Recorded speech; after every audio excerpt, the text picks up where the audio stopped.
Alhamdulillah, wassalatu wassalamu ala rasulillah Sayyidina wa maulana Muhammad ibni Abdillah wa ala alihi wa sahbihi wa man tabi'ahu wa mawalah. Ashhadu an la ilaha illallah wahdahu la syarika lah wa ashhadu anna sayyidana Muhammadan abduhu wa rasuluh la nabiyya ba'dah.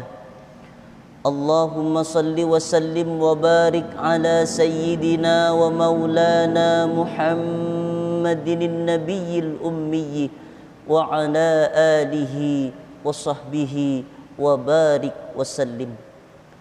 Wa qala ta'ala fil Qur'anil azim wa huwa asdaqul qailin.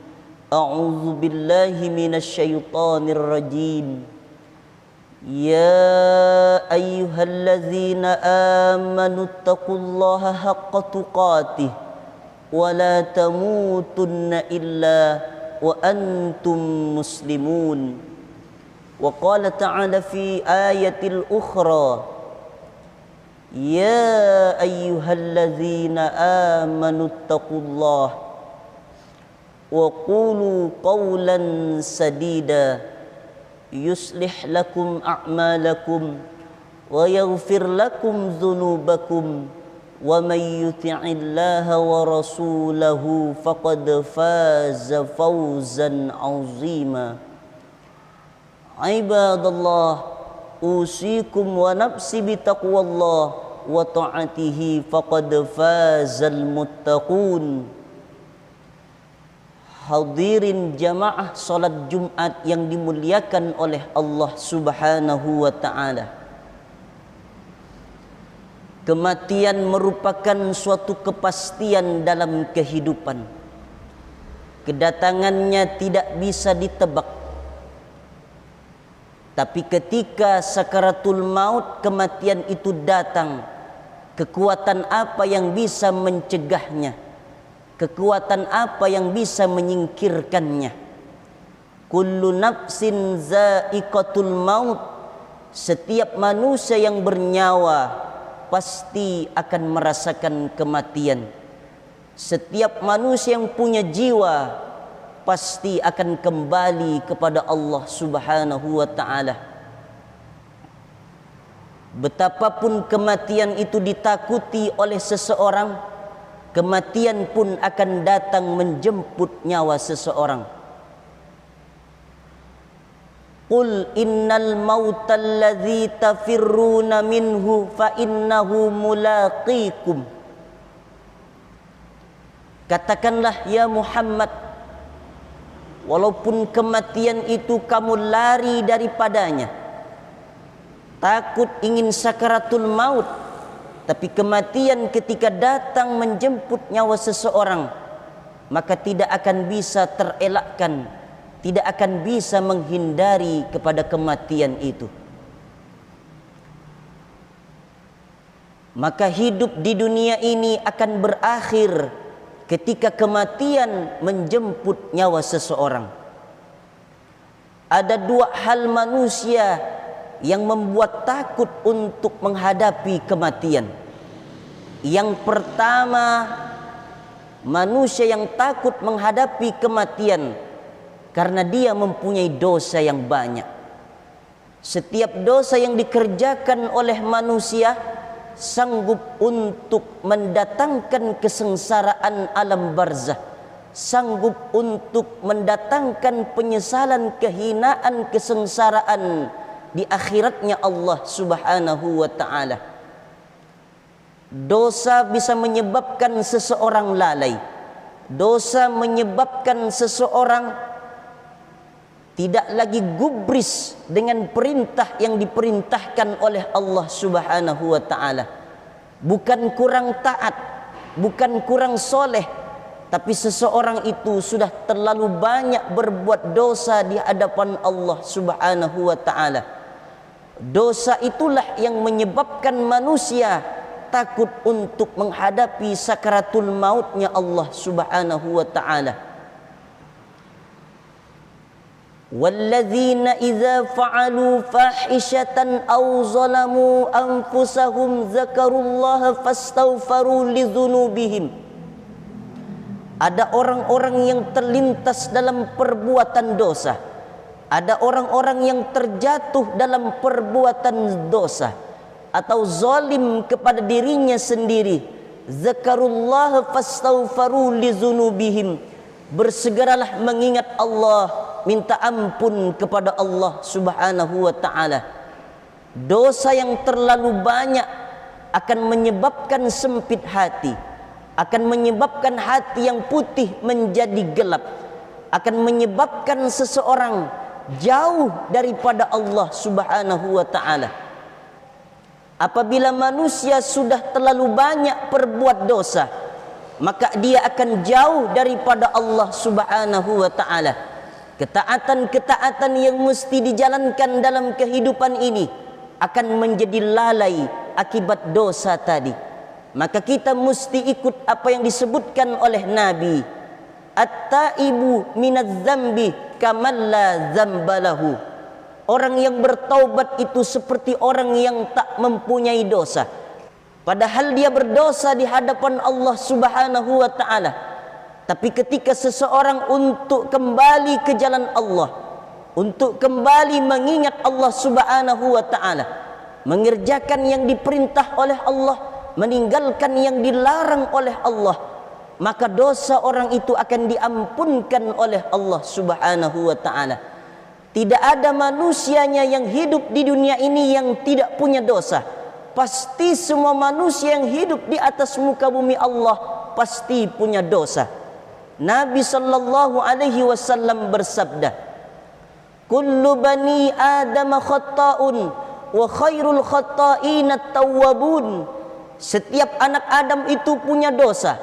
Setiap anak Adam itu punya salah, dan setiap orang yang punya dosa dan punya salah, dia segera ingat kepada Allah, segera bertaubat, segera minta ampun kepada Allah. Dijadikan segala yang membuat kesesatan dalam hidupnya, segala yang membuat manusia tergelincir dalam perbuatan dosa, diganti dengan yang baik-baik, diganti dengan perbuatan yang bisa menghapuskan manusia dari segala dosa-dosanya. Beruntung kita memiliki Tuhan, memiliki Allah yang Maha Pengampun. Dia yang Ghaffar, yang mengampuni segala silap dosa hamba-hambanya. Maka jangan khawatir, sebesar apapun dosa-dosa kita akan diampunkan oleh Allah Subhanahu wa taala. Dalam hadis qudsi Allah berfirman, "Lau amiltumul khataya hatta mala'atis sama summa nadimtum fataballahu alaikum." Andai langit itu tertutup dengan dosa-dosa seorang hamba, menjadi gelap langit itu dengan dosa manusia, ketika dia bertaubat kepada Allah, maka akan diampunkan dosa-dosanya oleh Allah Subhanahu wa taala. Yang menyebabkan orang takut untuk menghadapi kematian adalah terlalu banyak dosa dan tidak sempat bertaubat kepada Allah, terlalu malas untuk minta ampun kepada Allah. Inilah yang membuat orang itu takut untuk menghadapi kematian. Yang kedua, yang menyebabkan seseorang itu takut menghadapi kematian adalah alam kubur itu gelap, alam barzah itu rumah yang sepi, rumah sendirian, alam akhirat gelap, ada malaikat mungkar dan nakir, ada pertanyaan di alam barzah, ada azab kubur, ada siksa kubur. Disinilah penyebab orang bisa menyebabkan takut mati, karena minimnya amal soleh, karena sedikitnya amal soleh yang dikerjakan selama dititipkan umur oleh Allah Subhanahu wa ta'ala. Lan tazula qadama abdin yaumal qiyamah hatta yus'ala an arba'a khisalin. Nanti di hari kiamat, semua apa yang dilakukan oleh manusia di atas muka bumi Allah Subhanahu wa ta'ala akan ditanya oleh Allah Subhanahu wa ta'ala. Tidak bergeser kaki manusia sedikit pun nanti di hadapan Allah, kecuali manusia itu akan ditanya terlebih dahulu oleh Allah Subhanahu wa taala.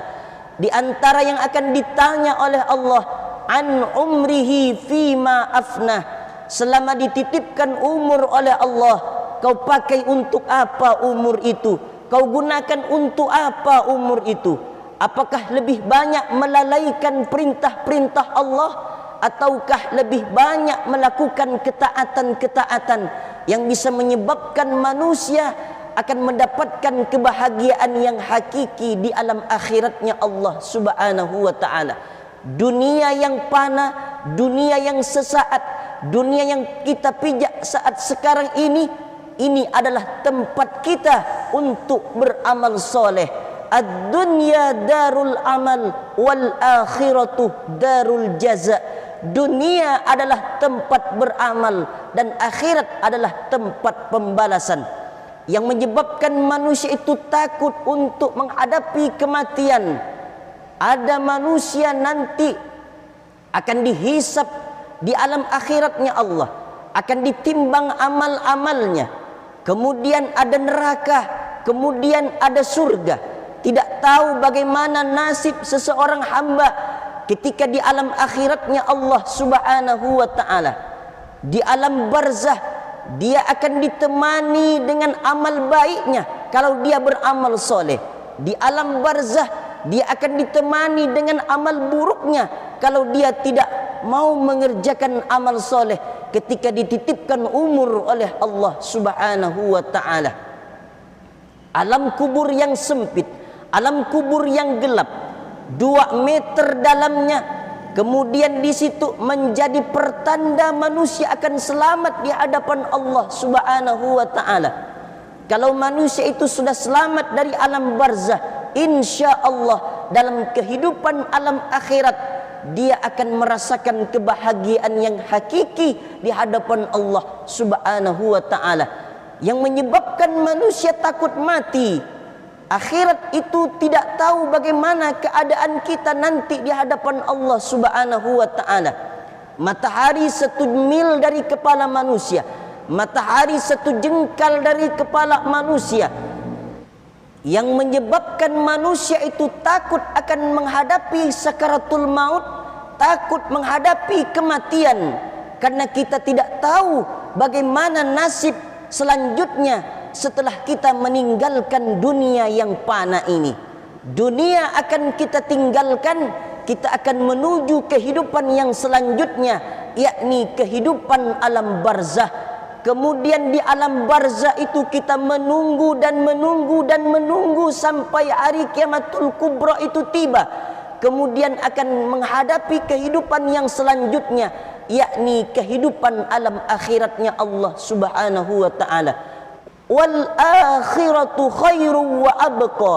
Akhiratlah yang lebih kekal, tidak ada lagi kematian, tidak ada lagi orang sakit, tidak ada lagi orang menangis, tidak ada lagi orang menderita di akhiratnya Allah Subhanahu wa taala. Kalau kita mendapatkan kebahagiaan yang hakiki dengan amal soleh yang sudah berjerih payah dikerjakan dalam kehidupan di dunia ini, maka di alam akhiratnya Allah Subhanahu wa taala akan diberikan kenikmatan oleh Allah Subhanahu wa taala.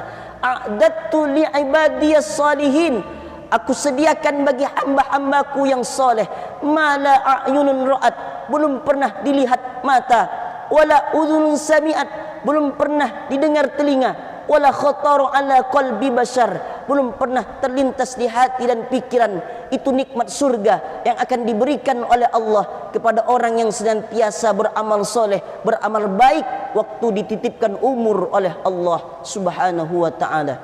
Barakallahu li wa lakum fil Qur'anil azim, wa nafa'ani wa iyyakum bima fihi minal ayati wadh dzikril hakim, wa taqabbala minni wa minkum tilawatahu innahu huwal ghafurur rahim.